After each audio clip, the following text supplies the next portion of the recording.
এখান থেকে আর কি দেখা যায় না, অল্প অল্প দেখা যায়, অনেকটা দূর এখান থেকে।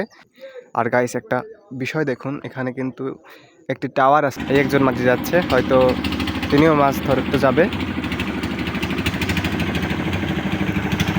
ও তাই ওনারা মাছ গ্রহণ করতে পারি, ভালো ভালো ব্লগ ভিডিও জন্য আপনাদের মাঝে তুলে ধরতে পারি। আসসালামু আলাইকুম গাইস, এবার নির্বাচনে অনেক কড়াকড়ি, সব জায়গায় সিসি ক্যামেরা লাগাইছে। তো আমাদের যে নির্বাচন পয়েন্টটা আছে সেখানে কেমন সিসি ক্যামেরা লাগাইছে, সেখানে নাকি 11টা সিসি ক্যামেরা লাগাইছে। নির্বাচনের জন্য 11টা সিসি ক্যামেরা লাগাইছে নিরাপত্তার জন্য।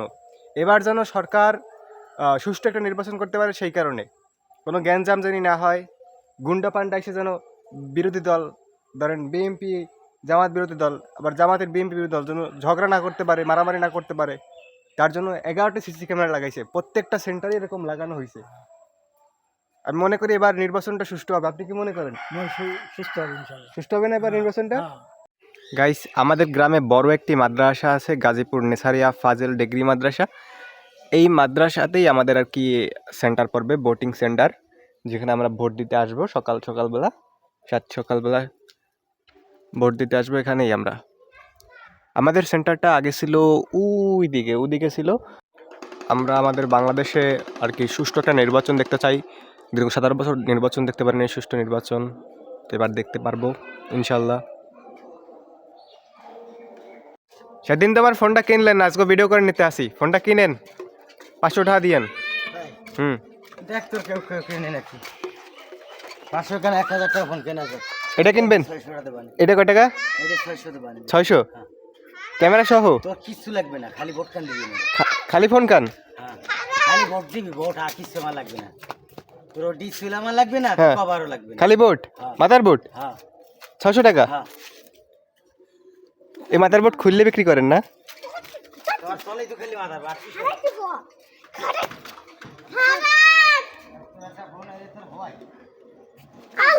যাও যাও যাও যাও যাও যাও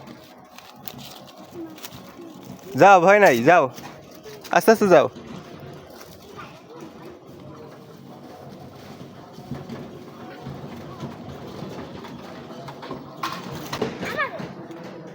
দুজন কয় টাকা দিল? 10।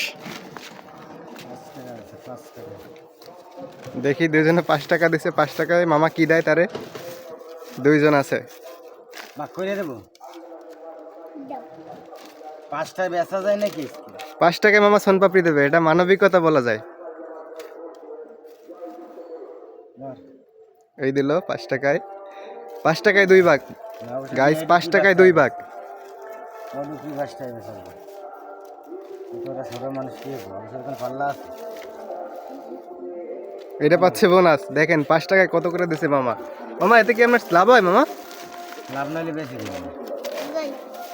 আমি একটু দূরে যাচ্ছি, সামনে একটা বিশাল বড় নদী আছে, নদীর নাম কচা নদী, পিরিজপুরের বিখ্যাত নদী। পিরিজপুরে মনে হয় একটি নদী, এই 2টা নদী আছে, বলেশ্বর একটা, কচা নদী একটা। পিরিজপুরটা মাঝখানে, ওপারে বলেশ্বর, আবার ওপারে কচা নদী। তো আমি সামনে কচা নদী আপনাদেরকে দেখাতে যাচ্ছি, চলেন দেখা যাক কচা নদী।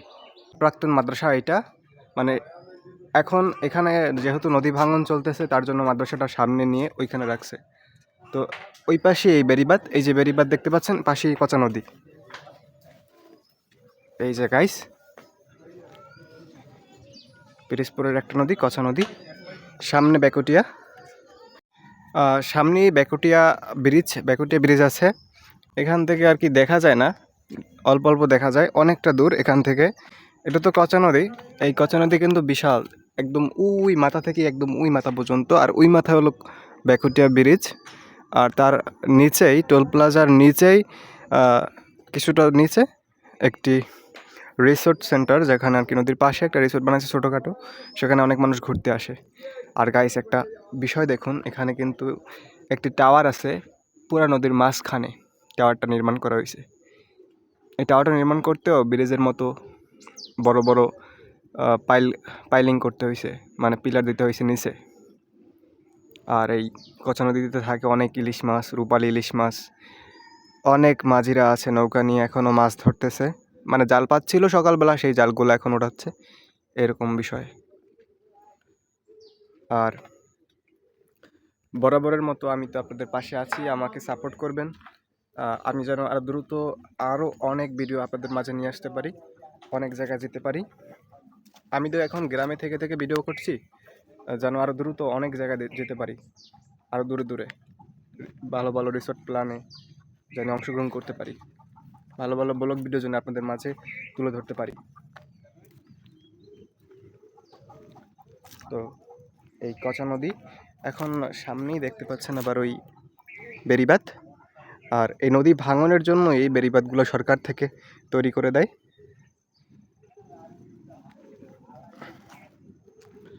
আরেকটি সুন্দর ফুলের গাছ, কিছু কলা গাছ। নদী একটু একটু করে আর কি ভাঙ্গে ভাঙ্গে যায়। আমার তো ভয় লাগতেছে গাইস, আমার তো ভয় লাগতেছে। এই দেখেন এরকম করে ভাঙ্গে ভেঙ্গে পড়ে, ঠাস ঠাস করে পড়ে।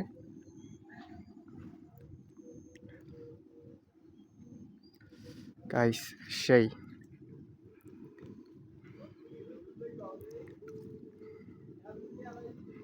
মাঝিরা এখনো মাছ ধরতেছে। আগে জাল পাচ্ছিল সকালবেলা, এক ঝাঁক পাখি দেখা যাচ্ছে। আমার ক্যামেরা ভালো করে দেখায় না, অনেক সুন্দর সুন্দর দৃশ্য। যেমন আমার এই টাওয়ারটা দেখলেই ভালো লাগে। টাওয়ারটা দেখছেন একদম পুরো নদীর মাঝখানে। এটা ইলেকট্রিক টাওয়ার খুব সুন্দর। আর ব্যাকুটিয়া ব্রিজটা দেখাই যায় না, যেহেতু ক্যামেরা কম রেজলিউশনের আর মোবাইল ক্যামেরা, তাই জন্য সব কিছু ভালো করে দেখানো যায় না, আর হাত কাঁপতে আছে, ভিডিও ভালো হচ্ছে না। ধীরে ধীরে গাইস আপনাদের ভালোবাসা, আপনাদের দেয়া যে ভালোবাসা, সেই ভালোবাসা দিয়ে আমি ধীরে ধীরে ক্যামেরা কিনবো। গাইস একটি ট্রলার আসতেছে। এখানে মাঝিরা যে ট্রলারগুলো নিয়ে মাছ ধরে, সেরকম একটা ট্রলার দেখা যাচ্ছে। এই ট্রলারই আর কি ইলিশ মাছ ছাড়াও বিভিন্ন মাছ ধরা হয়। একজন মাঝি ফিরে আসলো, আর হয়তো বা মাছ ধরতে যাবে, না হয় ধরে আনছে, হয়তো বা এরকম কিছু।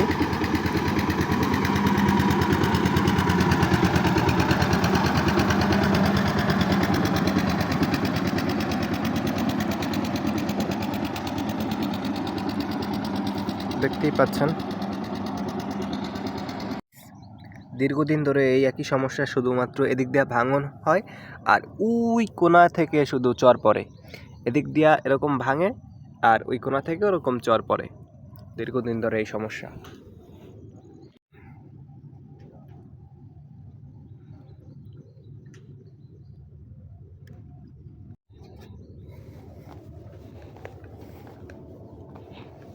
গাইস নদীর পাশে একদম হাঁটতেছি, নদীর পাশ দিয়ে একদম হাঁটতেছি, জানি না কোন সময় ঠাস করে পড়ে যায় নাকি। এবার আপনাদের দেখানোর উদ্দেশ্য করে আমি আসছি এখানে ব্লগ ভিডিও বানাতে।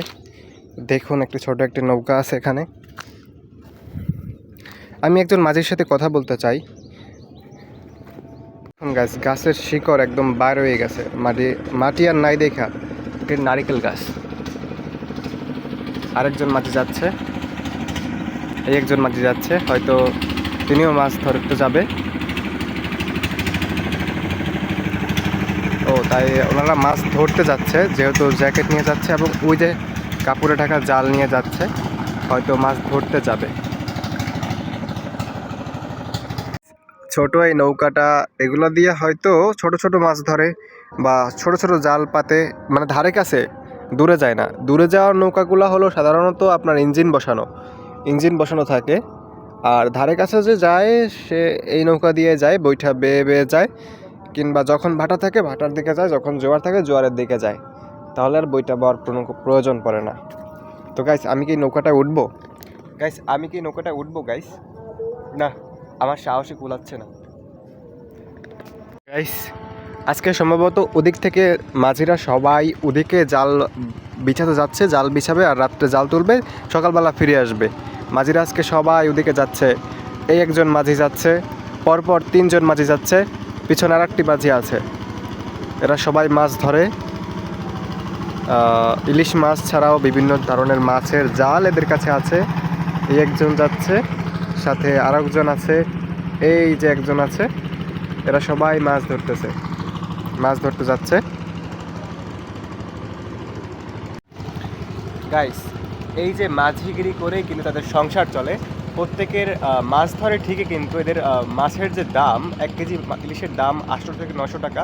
তাহলে তো এদেরকে বড়লোক থাকার কথা অনেক, আপনারা এটাই ভাবছেন। কিন্তু আসলে এরা মাছগুলো সরকারকেই দেয়, তারপর সরকারই বিক্রি করে।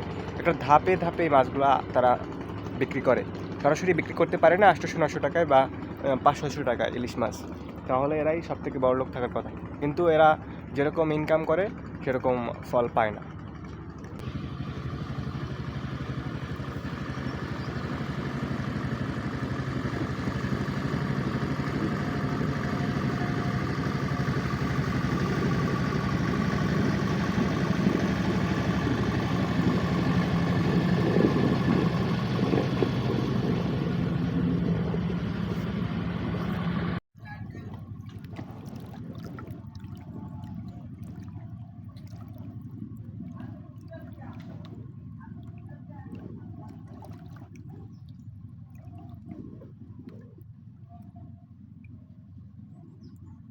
গাইস, তাহলে আজকে এই পর্যন্তই ব্লগটি রাখলাম।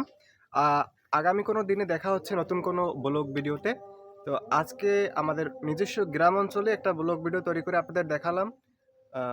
আপনাদের কেমন লাগলো একটু কমেন্ট করে জানিয়ে যাবেন। আর সাবস্ক্রাইব অবশ্যই করবেন, আপনারা দেখে চলে যান, শুধু সাবস্ক্রাইব করেন না।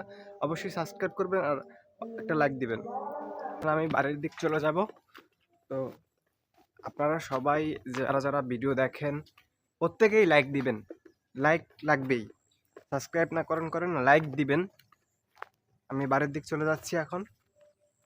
দেখুন এরাও কিন্তু মাছ ধরে, এরা মাছ ধরে রাতে এখানে ঘুমায়, আড্ডা দেয়, বিভিন্ন কাজ করে।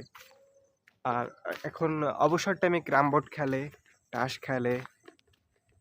তো গাইস, আপনাদের দেখানোর মতো পৃথিবীতে অনেক কিছু আছে, অনেক কিছু আছে, যা সব কিছু আমার একার পক্ষে দেখানো সম্ভব না। তো আমি যেটুকু আমার নিজ থেকে তৈরি করে আপনাদের দেখাতে পারি, আপনারা এতেই শুকরিয়া প্রকাশ করে আমাকে সাবস্ক্রাইব, লাইক, কমেন্ট যা করেন একটা করে দিয়ে যাবেন। আমি চেষ্টা করি ভালো ভালো ভিডিও বানানোর জন্য, কোয়ালিটি ভালো করার জন্য চেষ্টা করি আমি গাইস। তো আপনাদের উদ্দেশ্যে আর কি বলবো, আপনারা যথেষ্ট আমাকে রেসপন্স করেন, আমার ভিডিও দেখেন। তো সেই অনুযায়ী সবাইকে ধন্যবাদ, সবাইকে থ্যাংক ইউ, থ্যাংক ইউ বললেও কম হয়ে যায়। তো আজকের ব্লগ ভিডিওটি এখানেই শেষ করছি। সবাইকে আসসালামু আলাইকুম।